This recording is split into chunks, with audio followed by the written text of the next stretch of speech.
এর সাথে তার দেখা হওয়ার সাথে সাথে লোভ সামলাতে না পেরে আবু জাহেল ওই ইহুদির মালামালগুলো ক্রোক করলো, হাইজ্যাক করলো। বন্ধুরা আমার, হযরত বেলাল রাদিয়াল্লাহু তাআলা আনহু এই ঘটনা বর্ণনা করেছেন। ইহুদি কাছ থেকে মালগুলো ক্রোক করে, হাইজ্যাক করে আবু জাহেল তার বাড়িতে নিয়ে যাওয়ার পর ইহুদি অনেক মানুষের কাছে গেল, মক্কার বড় বড় সর্দারদের কাছে গিয়ে সে বিচার পেল না, হতাশ হলো। মক্কাতে সেদিন এমন কোনো মানুষ ছিল না যে আবু জাহেলের বিচার করতে পারে। হতাশ হওয়ার পর এক লোক তাকে বুদ্ধি দিল, এই ইহুদি, তুমি যদি তোমার মাল ফেরত নিতে চাও, পেতে চাও, তাহলে তোমার সামনে একটাই পথ খোলা আছে, আর সেটা হলো তুমি আব্দুল্লাহর বেটা মুহাম্মদকে গিয়ে তোমার এই দুরবস্থার কথা বলো, তোমার হাইজ্যাক হওয়া মালের বিষয়টি তুমি খুলে বলো। আমার বিশ্বাস আব্দুল্লাহর বেটা মুহাম্মদই একমাত্র ব্যক্তি মক্কাতে যে কোনো অন্যায়কে প্রশ্রয় দেয় না। সুবহানাল্লাহ বলেন। একজন ইহুদির মুখ থেকে এই কথা বের হলো। ইহুদি আমার নবীজি তখন হযরত আবু বকর সিদ্দিক রাদিয়াল্লাহু তাআলা আনহুর বাড়িতে অবস্থান করছিলেন। সঙ্গে ছিলেন হযরত সিদ্দিক আকবর রাদিয়াল্লাহু তাআলা আনহু এবং হযরত বেলাল রাদিয়াল্লাহু তাআলা আনহু। ইহুদি দরজায় টোকা দিল। নবীজি ঘর থেকে বের হয়ে আসলেন, বলে, ইহুদি, কি ব্যাপার, তুমি এই ভর দুপুরে কি জন্য এসছো? ইহুদি খুলে বলে, হে মুহাম্মদ, আমি বাজারে যাচ্ছিলাম কিছু মালামাল নিয়ে, পথের মধ্যে আবু জাহেল হাইজ্যাক করে আমার মালামালগুলোকে কোক করে নিয়ে গেছে। এখন আমি অনেকের কাছে গেলাম, বিচার পেলাম না। একজন আমাকে বুদ্ধি দিল, আপনার কাছে আসলে আমি এই বিচারটা পাবো। মুসলমান, দয়ার নবী, মায়ার ছবি, মানবতার নবী, যেই নবী মানবতাকে তিলে তিলে প্রতিষ্ঠিত করেছেন, বলেন সুবহানাল্লাহ। মায়ার নবী আমার ইহুদের এই দুরবস্থার কথা শুইনা এই বড় দুপুরে রৌদ্রের প্রকট রৌদ্রের মধ্যে মাথা পাটা রৌদ্রকে উপেক্ষা করে আমার নবী ঘর থেকে বের হয়ে গেলেন ইহুদিকে সঙ্গে নিয়ে। হযরত বেলাল রাদিয়াল্লাহু তাআলা আনহু বর্ণনা করেন, আমি আমার প্রিয় নবীকে বললাম, অনুরোধ করলাম, ওগো আল্লাহর নবী, আপনি একা একা নিরস্ত্র অবস্থায়, আপনি খালি হাতে ওই আবু জাহেলের বাড়িতে যাইয়েন না। আবু জাহেলের বাড়িতে যদি যান, আবু জাহেল খারাপ মানুষ, আপনার কোনো ক্ষতি করে ফেলবে। মুসলমান, দয়ার নবী, মায়ার নবী বেলালকে থামিয়ে দিয়ে বললেন, বেলাল, তুমি থামো। এই মুহাম্মদ কোন অস্ত্রের ভয়ে, কোন অমানুষের ভয়ে, কোন সন্ত্রাসীর ভয়ে, কোন চাঁদাবাজের ভয়ে চুপড়ে যাওয়ার জন্য এই পৃথিবীতে আগমন করেনি, বলেন সুবহানাল্লাহ। এই মুহাম্মদ জীবিত থাকা অবস্থায় মানবতা ডুকরে কাঁদবে, মানবতা বিপন্ন হবে, হোক না সেই ইহুদি, মুসলমান নয়। এই মুহাম্মদ জীবিত থাকতে কোন মানুষ মানবতা নিয়ে খেলা করতে পারে না, ঠিক কিনা মুসলমান? মুসলমান, ইহুদিকে সঙ্গে নিয়ে আমার তোমার নবী যখন আবু জাহেলের বাড়িতে ঢুকতে ঢুকতে গাটার মধ্যে থেকে বজ্রকণ্ঠে যখন ডাকছিলেন, আবু জাহেল বাড়িতে আছো কিনা? আবু জাহেল দরজা দিয়া উঁকি মাইরা দেখে মুহাম্মদ হন হন করে মুহাম্মদ বাড়ির দিকে অগ্রসর হচ্ছে। মুসলমান, দুর্রাতুন নাসিহিনের মধ্যে লেখা হয়েছে, যোদ্ধাতুল ওয়াইজিনের মধ্যে এই ঘটনাটা উল্লেখ করা হয়েছে। আমার নবী যখন হন হন করে আবু জাহেলের বাড়ির দিকে ঢুকছিলেন ওই ইহুদিকে সঙ্গে নিয়ে, আবু জাহেল তাড়াতাড়ি ঘর থেকে ওই ইহুদির মালগুলো শুদ্ধ নিয়ে এসে বলল, আরে বাতিজা, আশ্চর্য ব্যাপার, এই প্রকট মাথা ফাটা রোদের মধ্যে তোমার কি দরকার ছিল আসার? এই ইহুদির মাল তুমি বললেই তো আমি পৌঁছাইয়া দিতাম। মানবতা প্রতিষ্ঠা করেছেন শুধু মুসলমানের জন্য নয়, সমস্ত মাখলুকের জন্য। এজন্য আমি বলি, যারা ইসলামকে সন্ত্রাসের ধর্ম বলে, যারা ইসলামকে মানবতা বিরোধী ধর্ম বলে, তাদেরকে আমরা বলতে চাই, Islam is not terrorism, Islam is not terrorism, Islam is best humanity.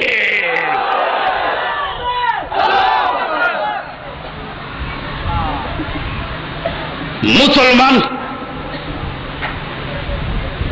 Abu জাহেল মালগুলো সঙ্গে নিয়া ইহুদির হাতে দিয়া কয়, বাতিজা, আর তুমি এত রোদের মধ্যে চলে আসছো কষ্ট করে, কি দরকার ছিল? আর তুমি বললেই তো আমি তার মালগুলা পৌঁছে দেবে। এই কথা বলার পর নবীজি চুপ থাকলেন, বলে মাল দিয়ে দাও, এটাই কথা, আর কোনো কথা বাড়ানোর দরকার নাই।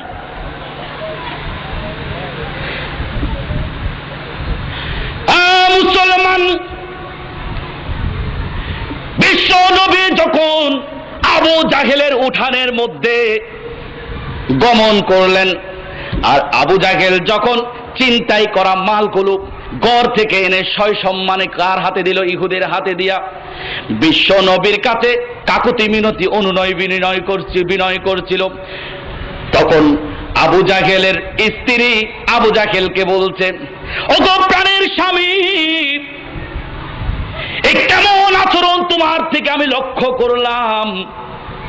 এর আগেও তো তুমি অনেক মানুষের মাল ছিনতাই করেছো, এর আগেও তো তুমি অনেকের গায়ে হাত তুলেছো, এর আগেও তো তুমি তোমার দাপট দেখিয়েছো, কিন্তু আজকে একজন নিরস্ত্র মুহাম্মদের কাছে, একজন এতিম বাচ্চার কাছে, একজন এতিম মুহাম্মদের কাছে তুমি যেভাবে তোমার ইজ্জতকে বিকিয়ে দিয়েছো, তোমার সম্মানকে জলাঞ্জলি দিয়েছো, তোমার বংশমর্যাদা ক্ষুণ্ণ করেছো, তোমার শ্রেষ্ঠত্বকে বীরত্বকে ক্ষুণ্ণ করেছো, এর কারণটা আমি বুঝতে পারলাম না। এটা আমাকে খুলে বলো, কেন তুমি মুহাম্মদ আসা মাত্রই মালগুলো ফেরত দিয়েছো? আবু জাহেলের স্ত্রী কাকে জিজ্ঞেস করছে এই কথা? আবু জাহেলকে কাকে জিজ্ঞেস করছে? মুসলমান আবু জাহেলের স্ত্রী যখন মালগুলো ফেরত দিয়ে দেওয়ার তড়িৎ গতি করে মালগুলো ফেরত দিয়ে দেওয়ার কারণ জানতে চাইল আবু জাহেলের কাছে। আবু জাহেল এবার তার স্ত্রীকে বলে, ও প্রাণের স্ত্রী, তুমি তো জানো না আমি কেন ওই ইহুদির হাতে মালগুলো তড়িৎ গতিতে ফেরত দিলাম। আমি যখন মুহাম্মদের বজ্রকণ্ঠের আওয়াজ, গলার আওয়াজ যখন আমার কানে বেজে আসলো, মুহাম্মদ যখন আমার বাড়ির আঙিনায় ঢুকতে ঢুকতে আমাকে ডাক দিচ্ছিল নাম ধরে, তড়িৎ গতিতে আমি তাড়াতাড়ি করে দরজার ফুটো দিয়া, দরজার ফাঁক দিয়ে আমি লক্ষ্য করলাম মুহাম্মদ ওই ইহুদিকে সঙ্গে নিয়া হন হন করে শাঁ করে আমার বাড়ির দিকে ঢুকতেছে। আমি মুহাম্মদের চেহারার মধ্যে রৌদ্রমূর্তি লক্ষ্য করলাম, আমি মুহাম্মদের দুই কাঁধে দুটা আগ্রাসী বাঘ দেখলাম, আমি মুহাম্মদের ওই দু চোখের মধ্যে দুটি অগ্নি কুণ্ডলী দেখলাম। আমি চিন্তা করলাম, আজকে যদি ইহুদির মালগুলো ফেরত না দিই, তাহলে ওই মুহাম্মদের দু কাঁধে থাকা দুটি আগ্রাসী বাঘ বুঝি আমাকে খেয়ে ফেলবে, এবং মুহাম্মদের ওই দু চোখের আগুনের কুণ্ডলী বুঝি আমাকে জ্বালাইয়া পুড়াইয়া শেষ করে দিবে। বিশ্বনবীর মৌজিদা, বিশ্বনবীর কর্ম, বিশ্বনবীর মানবতার ধর্ম। আয় মুসলমান, আজকে যারা ইসলামকে ডাকাতের ধর্ম বলেছ, যারা জাজিরাতুল আরব নিয়ে কথা তুলেছ, যারা মুহাম্মদুর রাসূলুল্লাহ সাল্লাল্লাহু আলাইহি সাল্লামের অনুসারীদেরকে চাঁদাবাজ বলেছ, হুঁশিয়ার হয়ে যাও, না হলে বিশ্বনবীর 90 ভাগ মুসলমানের উম্মতেরা জেগে উঠলে এই দেশ থেকে পালানোর সুযোগ নাই। মুসলমান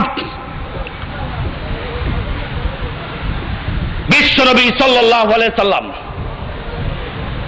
শুধু কি মুসলমানের জন্য কথা বলেছেন? মুসলমানের পক্ষে তিনি লড়েছেন, বরং তিনি খ্রিস্টান, ইহুদি, আরব, আজম, ধনী গরিব, সাদা কালো নির্বিশেষে তিনি কথা বলেছেন, মানবতার পক্ষে কথা বলেছেন। যার কারণে এখানে এডুকেটেড পারসন যারা রয়েছেন, শিক্ষিত সমাজের বন্ধুগণ যারা রয়েছেন, আপনারা জানেন 1978 ইংরেজিতে, 1978 ইংরেজিতে আমেরিকার নিউ ইয়র্কের একজন খ্রিস্টান গবেষক, যার নাম হচ্ছে মাইকেল এইচ হার্ট। কি নাম? মাইকেল এইচ হার্ট তার একদল গবেষককে সঙ্গে নিয়ে তিনি একটি বই রচনা করেছেন যার নাম হচ্ছে দি 100 কে। এই দি 100 বইটি যারা শিক্ষিত সমাজের বন্ধু আছেন, এডুকেটেড পারসন যারা রয়েছেন আজকের শ্রোতা মহলে, আপনারা নিশ্চয়ই এই বইটি আপনারা কিছু না কিছু অবগত হয়েছেন। এই বই যে একটা আছে আপনারা জানেন, কিন্তু দুঃখের বিষয় হচ্ছে খ্রিস্টান গবেষক মাইকেল এইচ হার্ট যখন 1978 ইংরেজিতে নিউ ইয়র্কের একটি লাইব্রেরি থেকে এই বইটি প্রকাশ করার সাথে সাথে খ্রিস্টান ইহুদি দুনিয়ার মাথা খারাপ হয়ে গেল। তারা ওই বইটির ওই তাৎক্ষণিক 80 লক্ষ কপি পাণ্ডুলিপি জব্দ করা সহ 80 লক্ষ কপি জ্বালিয়ে পুড়িয়ে ছারখার করে দিল। নাউজুবিল্লাহ বলেন। কি জন্য দিল? যদিও সেটা একজন খ্রিস্টান গবেষকের রচনা ছিল, যদিও একজন খ্রিস্টান গবেষকের লেখা বই ছিল, কিন্তু সেই বইতে তিনি চুলচেরা বিশ্লেষণ করে ওই মাইকেল এইচ হার্ট ইনভেস্টিগেশন করে ইতিহাসকে অ্যানালাইসিস করে তিনি সেখানে বের করেছিলেন। তিনি সেখানে যাদের জীবনী দিয়েছেন, সেখানে যারা এডুকেটেড পারসন আছেন আপনারা জানেন, সেখানে ঈসা আলাইহিস সালামকে তারা সেখানে যিশু খ্রিস্ট হিসেবে উল্লেখ করেছে, যদিও সেখানে তার নাম উল্লেখ আছে, সেখানে সক্রেটিসের জীবনী আছে, সেখানে অ্যারিস্টটলের জীবনী আছে, সেখানে প্লেটোর জীবনী আছে, সেখানে বিজ্ঞানী নিউটনের জীবনী আছে, সেখানে ইংরেজ কবি ডেল কার্নেগির জীবনী আছে, সেখানে লিওনার্দো দা ভিঞ্চির জীবনী আছে, সেখানে রবীন্দ্রনাথ ঠাকুরের মতো, স্বামী বিবেকানন্দের মতো লোকদের জীবনী সেখানে আছে। কিন্তু আজকে যারা ওই ডেল কার্নেগির উক্তি দিয়ে মানবতা প্রতিষ্ঠা করতে চাও, আজকে যারা সক্রেটিসের জীবনী উল্লেখ করে মানবতা প্রতিষ্ঠা করতে চাও, আজকে যারা রবীন্দ্রনাথের দোহাই দিয়ে মানবতা প্রতিষ্ঠা করতে চাও, তাদেরকে বুঝতে হবে, চোখ বুলাতে হবে ওই বইয়ের ভিতরে, সেখানে দেখতে হবে মাইকেল এইচ হার্ট চুলচেরা বিশ্লেষণ করে সেখানে মুহাম্মদুর রাসূলুল্লাহকে নির্বাচিত করেছেন নাম্বার 1 পজিশনে। সেখানে তিনি বলেছেন, আমি চুলচেরা বিশ্লেষণ করেছি, আমি দেখেছি একজন মুসলমান নয়, শুধু একজন মানবতার নেতা হিসেবে মুহাম্মদ পৃথিবীতে যেই দৃষ্টান্ত স্থাপন করেছে মানবতার পক্ষে, তার দ্বারে কাছেও কেউ যেতে পারে নাই মুসলমান। কিন্তু বইটি প্রকাশিত হবার পর খ্রিস্টান ইহুদি দুনিয়া নড়ে চড়ে বসল। তারা সিদ্ধান্ত নিল মাত্র 10 বছরের ভিতরে তারা এটার জবাব দিবে। এর ধারাবাহিকতায় তারা খুঁজতে লাগলো কাকে দিয়ে তারা পাল্টা একটি বই লেখাবে। ওই দি 100 নামের বইটিতে পৃষ্ঠার সংখ্যা ছিল 572। কয়শো 572 পৃষ্ঠার এই বইয়ের জবাবে তারা একজন লেখক খুঁজতে লাগলো, কে দিতে পারে এটার জবাব। তখন আপনার দুঃখজনকভাবে বলতে হয়, ইন্ডিয়ার বোম্বে শহরের একজন মুসলমানের সন্তান, তার নাম তার বাবার নাম হলো আনিস রুশদি। কি রুশদি? আনিস রুশদির ছেলে বোম্বের মিশনারি স্কুলের ছাত্র। সেখানে সে পড়ালেখা শেষ করে 1956 থেকে 1968 ইংরেজি পর্যন্ত সে ব্রিটেনের ক্যামব্রিজ ইউনিভার্সিটিতে লেখাপড়া করতে লন্ডনে যাওয়ার পর তারা টার্গেট করলো 39 বছর বয়স্ক ওই নাস্তিক বেঈমান, ওই মুসলিম মাতা পিতার কলঙ্ক সালমান রুশদিকে তারা টার্গেট করে 8.5 লক্ষ রয়্যালিটির মাধ্যমে সম্মানের মাধ্যমে তারা সালমান রুশদিকে দিয়ে একটি বই প্রণয়ন করার পর সালমান রুশদি সেখানে লিখেছে আল্লাহর বিরুদ্ধে, নাউজুবিল্লাহ বলেন, মুহাম্মদুর রাসূলুল্লাহ সাল্লাল্লাহু আলাইহি সাল্লামের বিরুদ্ধে চিৎকার দিবেন নাউজুবিল্লাহ। জিবরাইল আলাইহিস সালামের বিরুদ্ধে চিৎকার দিবেন নাউজুবিল্লাহ। ওহির বিরুদ্ধে সে কলম ধরেছে। 547 পৃষ্ঠার বইটি সে প্রণয়ন করার পর এটি 1986 সালে এটি প্রকাশ করে লন্ডনের একটি প্রকাশনী। অতঃপর 2 বছর পর নিউ ইয়র্কের আরেকটি প্রকাশনী থেকে 1988 ইংরেজিতে এটি আরেকবার প্রকাশিত হয়। বন্ধুগণ, এছাড়াও এই সালমান রুশদির কথা কেন বলছি একটু পরে ফিনিশিং এ যাচ্ছি আমি। এছাড়াও ঢাকা ইউনিভার্সিটির একজন অধ্যাপকের নাম আপনারা শুনেছেন, একটি পত্রিকার সাহিত্য সম্পাদক ছিল সে, দাউদ হায়দারের নাম আপনারা শুনেছেন? এই দাউদ হায়দার কালো বন্যায় কালো জ্যোৎস্নায় একটি শিরোনামে কবিতা লিখেছে। কবিতার মধ্যে আমার নবীকে সেখানে চাইছে তাই বলেছে, আমার নবীকে সন্ত্রাসী বলেছে, আমার নবীকে লম্পট বলেছে, নাউজুবিল্লাহ বলেন। এই দাউদ হায়দারকে তখন লন্ডনের একটি অর্গানাইজেশন পুরস্কৃত করেছে। সালমান রুশদিকে বইটি প্রকাশের সাথে সাথে ওই লন্ডনের একটি অর্গানাইজেশন সংস্থা তাকে পুরস্কৃত করেছে। শুধু তাই নয়, 90% মুসলমানের বাংলার জমিনে সহ পৃথিবীর যেই দেশের সন্তান মুসলমানের সন্তানদেরকে টাকার মাধ্যমে কিনে নিয়ে ওই খ্রিস্টান ইহুদিরা সেখানে তাদের মুসলমানের ঈমান আকীদার বিরুদ্ধে লেখাচ্ছে, যার আরেকটি দৃষ্টান্ত হলো তাসলিমা নাসরিন, ঠিক কিনা? মুসলমান, যার আরেকটি দৃষ্টান্ত হলো ওই মরে গেছে ওই ডক্টর আহমদ শরীফ, ঠিক কিনা? মুসলমান, দুঃখজনকভাবে বলতে হয় শুধুমাত্র ইসলামী শিক্ষা অন্তরে না থাকার কারণে আমরা দেখেছি তাদের আজকে এই পরিণতি। মুসলমানের ঘরে জন্ম নিয়েও তারা ইসলামের বিরুদ্ধে কলম ধরছে, আল্লাহর বিরুদ্ধে কলম ধরছে, নবীর বিরুদ্ধে কলম ধরছে, ঠিক কিনা? অথচ ইসলামী শিক্ষা অন্তরে থাকার কারণে আপনারা জানেন লন্ডনের ক্যামব্রিজ অক্সফোর্ডের ছাত্র ওই ডক্টর ইকবালকে বারবার চেষ্টা করেও ওই খ্রিস্টান ইহুদিরা কিনতে পারেনি, ঠিক কিনা? কাজেই আজকে যারা ব্যারিস্টার হতে চলেছেন আপনাদের জন্য আমার রেসপেক্টেশন, সম্মান। আজকে যারা ডাক্তার হতে চলেছেন আপনাদেরকে আমি সম্মান জানাই। আজকে যারা ইঞ্জিনিয়ার প্রকৌশলী হচ্ছেন আপনাদের জন্য রেসপেক্টেশন, সম্মান। আজকে যারা বিসিএস ক্যাডার হচ্ছেন আপনাদের জন্য সম্মান। আজকে যারা সরকারি আমলা সেক্রেটারি হচ্ছেন আপনাদের জন্য সম্মান। আজকে যারা থানার ওসি হচ্ছেন আপনাদের জন্য সম্মান। আজকে যারা থানার দারোগা হচ্ছেন আপনাদের জন্য সম্মান। আজকে যারা থানার জেলার এসপি হচ্ছেন আপনাদের জন্য সম্মান। ডিসি হচ্ছেন যারা তাদের জন্য সম্মান। টিএনও পর্যায়ে যারা আছে তাদের জন্য সম্মান। কিন্তু বন্ধুগণ, আপনাদেরকে মনে রাখতে হবে ইসলামী শিক্ষা যদি অন্তরে ধারণ না করে এই আপনি এসপি হন, ডিসি হন, এমপি হন, মন্ত্রী হন, তাহলে সংখ্যা জাগে, আমরা শঙ্কিত হয়ে যাই, আমরা আশঙ্কায় থাকি।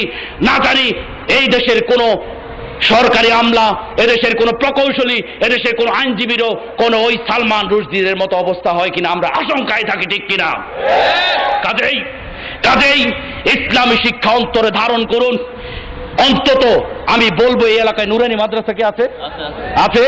নুরানি মাদ্রাসার প্রিন্সিপাল হুজুর কে আছেন? এখানে কে আছেন? হুজুর, আলহামদুলিল্লাহ। এই নুরানি মাদ্রাসার মুহতামিম সাহেব আছেন। আমি আপনাদের কাছে কর জোর করে বলছি, বিনয়ের সাথে বলছি, আপনাদেরকে আমি অনুরোধ করে বলছি, অন্তত আপনি প্রকৌশলী বানান দরকার আছে না? ইঞ্জিনিয়ার দরকার আছে না? ডাক্তার দরকার আছে না?